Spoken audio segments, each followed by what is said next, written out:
सलाम थे क्या सर तमाम दोस्त गुजरे साको सुरदन प्यार करन मोहब्बत करन दुबई दी दुनिया तो इंशाल्लाह अल्लाह ने जिंदगी रखी ते पाकिस्तान दी दुनिया ही देख सूं यूके कनाडा दी जिंदगी देख सूं यूके कनाडा को रांट है तू इथे करे दुबई मार नहीं अल्लाह ने हुक्म ना ये सारा भिरा शुदा वेना पे तारिक अजीज खटी से ये आज जा रहा है।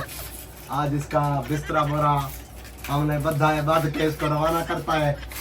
ये थोड़ी देर तक वर्ते रहे हमारे बिस्कुट सारे आज ये हम का साथ छोड़ अच्छा आज हमारे को छोड़कर जा रहा है। हमको दुख बहुत लगा हुआ है। कितना महीना पे ए दूसरा मिनट की लोकेशन ज्यादा पर है गाड़ी में बैठे यार को मना ही पाया है। आवे से दुनिया तक बोल से खुदा की कसम है ये कैमरा लाइट हमारी भतीजे को भतीजे तो फिर ही कैमरा भतीजे को दे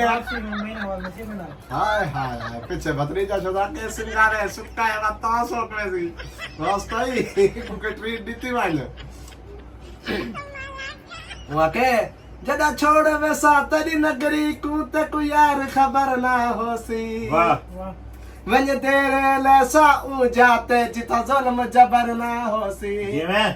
तू रोप से ओ लबाड़ा तू सदा सुन से सबर ना होसी परदेस च वंज वहीं इंज दफनी सा तेरे वतन ते कबर ना होसी जी मैं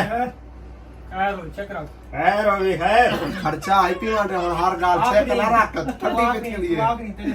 तेरे बाद काली रात ये टेम का बिजली पाकिस्तान है काली तेरे बाद अंधारा बंद कर पैदा ही कौन चढ़े बैठा ना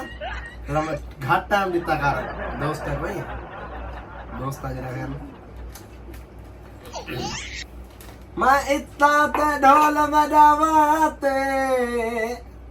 मरे जियो ते आठ अच्छा मैं इतना ते ढोल बजावाते मैं मसमा ढोले दी बाते मेरे आवे माया जीवे मेरे आवे माया पत्थर मलो मेरी गाना याद नहीं थोड़ा मेरे आवे माया कोई पत्थर मलो पाए ये उजड़े आवे सकू दे खड़ लो काए आखिरी करो चाप के मारे टड्डे देंगे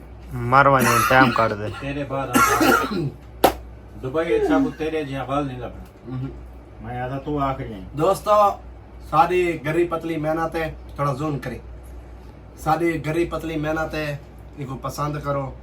सारी एक छोटी सी कोशिश है स्क्रैप आदमी क्या देन सब्सक्राइब फॉलो लाइक करो ठीक है बाकी स्क्रैप इतना साडे में सब्सक्राइब ना होए वो तो स्क्रैप है साडे से बाकी सब्सक्राइब आप इंशाल्लाह अगर सबको अच्छा रिस्पांस आया तो भाई बुर्ज खलीफा इड्डे उड्डे तक इत्ते हालात कम ते आगा कि टूर मरीदे कि माल व्यापार गिनी दे सारे तोड़े नाल तावन करे सुडा से सुन ठेकेदार मजाक नहीं करे भाई असा सारी रात सुत्ते जलाते हैं ना अल्हम्दुलिल्लाह शाम दा रुपया 5-4 ठेकेदार की में धोखे देने वो भी दसे सुन हां वो ठेकेदार ने अल्लाह मथे ना लावे बाकी सारा जवान शुदा वेना पाए एक वाला दरे देवे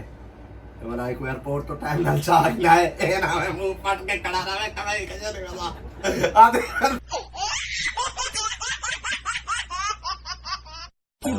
जाना कोई नहीं सारे दीवार करना पड़ा एक सौ जहाँ पर चाकर ट्राली डाल खड़ा रह गए आखिर तो जवान कहता हाथ में ट्राली कुछ नहीं है साको उधर यही बस चाकर गिरना कोई नहीं आया एक मिनट समझे पूरी रात सुता नहीं क्या कमाई बताइए उस्मान नाल क्या पड़े एयरपोर्ट पे बता अपना ख्याल करे ठीक है अपना मुल्क नाल वफा करो बाकी सारा ब्लॉग ठीक है फिनिश पाकिस्तान जिंदाबाद लव यू।